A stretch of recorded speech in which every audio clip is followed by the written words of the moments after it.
Hi, I'm Brian Mullin, and this is Balls Out Physics, episode 1.2, Flying Over the North Pole.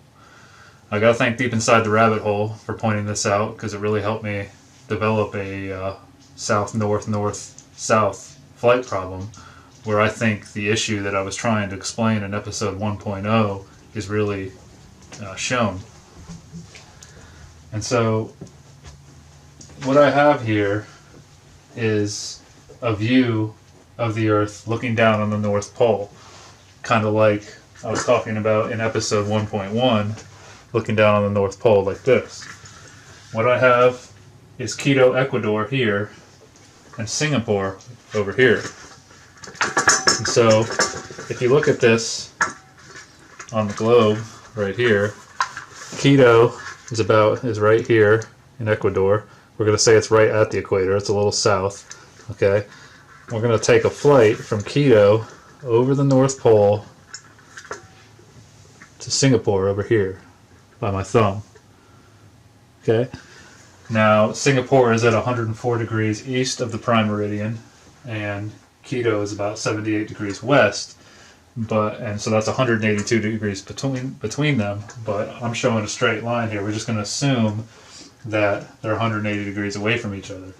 And the runway at Quito actually faces almost due north. So we can say that the pilot's going to start off and fly directly at the North Pole. Okay? And so when a plane is sitting on the runway, it's moving with the Earth, right? If in the heliocentric model, the Earth is rotating about its axis, we're all moving. I'm moving, you're moving, we're all moving at different speeds based on how far we are from the equator. Well, that's the way I figure it out, at least. And so at the equator, I'm going to say here that the circumference is 25,000 miles. You could say it's a little bit less, but we're just going to keep it simple and say 25,000 miles. And we're going to say that the Earth makes one rotation in 24 hours. Now, you could argue that in a heliocentric model, the Earth makes one complete rotation in a sidereal day, which is 23 hours and 96 minutes, but that's a topic for another time, and it's only 4 minutes difference. And we're also going to say, to keep things simple, that the flight from Quito to Singapore takes 24 hours. And we're also going to say that that distance is 1/2 of the circumference of the sphere. We're assuming a perfect sphere here. And so that's 12,500 miles. And if it takes 24 hours, that gives you an average flight speed of 521 miles per hour, which is very possible. And flying 24 hours is also very possible. I looked it up, so the longest flight ever was for 4 days. They're probably refueled in the air. But a plane could be outfitted to fly from Quito to Singapore.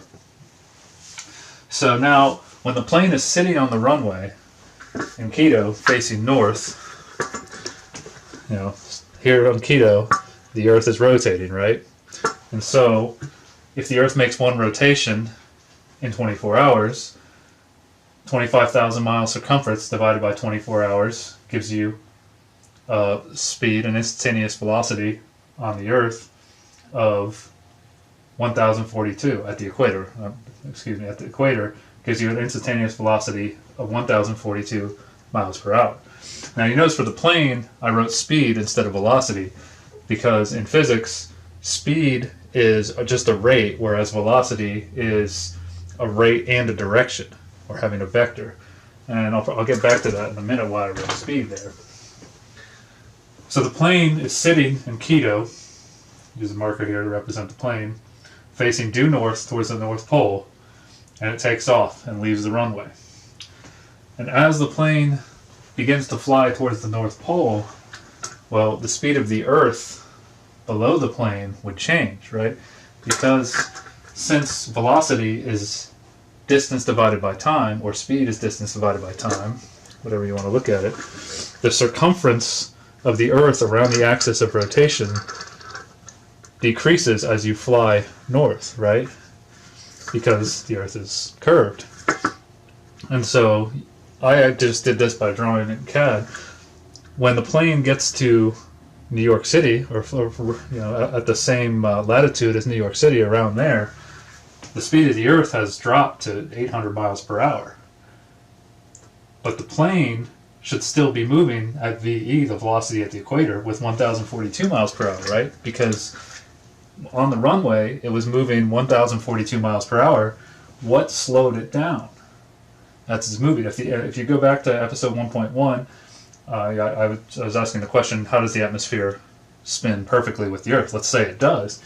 If that's true, does it create a suction force on the plane to slow it down? How does the plane match the speed of the Earth? How would it stay in a straight line? Would the pilot have to be constantly turning to the left a little bit to stay pointed at the North Pole, since the Earth is slowing down under it? And you see, when you get up here to 68.5 degrees north, the speed actually reduces to 400 miles per hour. How would this work? And I mean, this just isn't in this theoretical problem here. Anytime a plane is flying south or north, this problem would exist. That whatever speed they started out on the runway, they would still have in the air. Now, if they're flying east-west, you could argue that the atmosphere slows the plane down, or as necessary, as was the response to my first video. But in this case, the plane takes off and the Earth is slowing down below it. I think it would actually go like this, maybe, or the pilot would have to keep adjusting. And of course, there's also what I mentioned in episode 1.0 of the plane having to constantly nose down to follow the curvature of the Earth. Now, the explanation for that was that gravity does that. Okay, gravity takes care of that, so the pilot doesn't have to do that. Okay, so if we were going to look at the Earth this way, at this flight, say we're going to look at it in this direction as it's flying over the North Pole, we'd see something like this.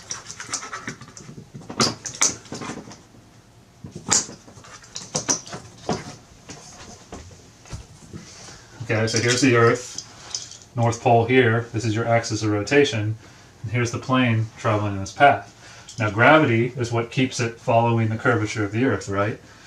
Well, this plane, what's going to keep it following this axis of rotation? Gravity doesn't pull in two directions at one time, does it? Does it pull towards the axis of rotation as well? How's that going to work?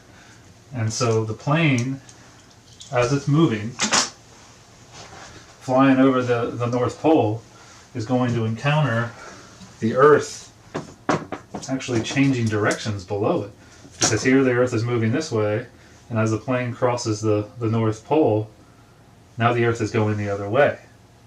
This is what Deep Inside the Rabbit Hole pointed out in a comment on my last video. And so you have to remember, though, that the Earth is also moving, right? So as it flies from Quito to 68.5 degrees, that's about 3/8 of the way through the flight. You know, it takes 12 hours to get to the North Pole if we're assuming perfect 24 hours, roughly. The Earth has moved, right? So Quito is now over here after 9 hours, still moving with the velocity vector, VE, at the equator. And Singapore is over here after 9 hours. So where's the plane in all this? Is it still following this line, even though it's moving faster than the Earth below it? Because again, an object in motion stays in motion unless acted upon by an axial force. So what slows the plane down to keep it with the Earth? It can't be gravity this time, because gravity, as I said, is already taking care of nosing down. So as the pilot, if gravity's not doing that, is the pilot constantly nosing down and turning to the left a little bit? I mean, I've played flight simulators and know enough about flying. I've never flown a plane to say I don't think they have to do that when they're flying north or south, because this problem would happen when flying south, as the Earth would be speeding up under the plane. So if you took off from a location to the north. So I don't really see how this works, and I think there's still a problem here. So thoughts on this?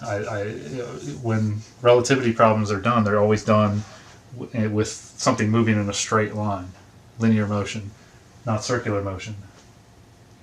To keep the plane moving around this axis of rotation, you would need a centripetal force to resist the centrifugal force that makes it want to fly off the circle, right? It makes it want to move in a straight line. When you spin around one of those merry-go-rounds in a playground, if you ever did this as a kid, we used to get a bunch of kids on it. One person would spin it as fast as they could, and everybody lets go, and they fly off in a straight line, a line that's somewhat tangent to the circular motion that you're moving in. So why wouldn't this happen here? Why wouldn't the same thing happen here without that force? without a force pulling towards that axis of rotation. So just my thoughts on this, more problems to think about. Again, why don't we do problems like this in physics to explain how this all works on an Earth that's rotating around its axis and then revolving around the sun and all that. So my thoughts, till next time, peace.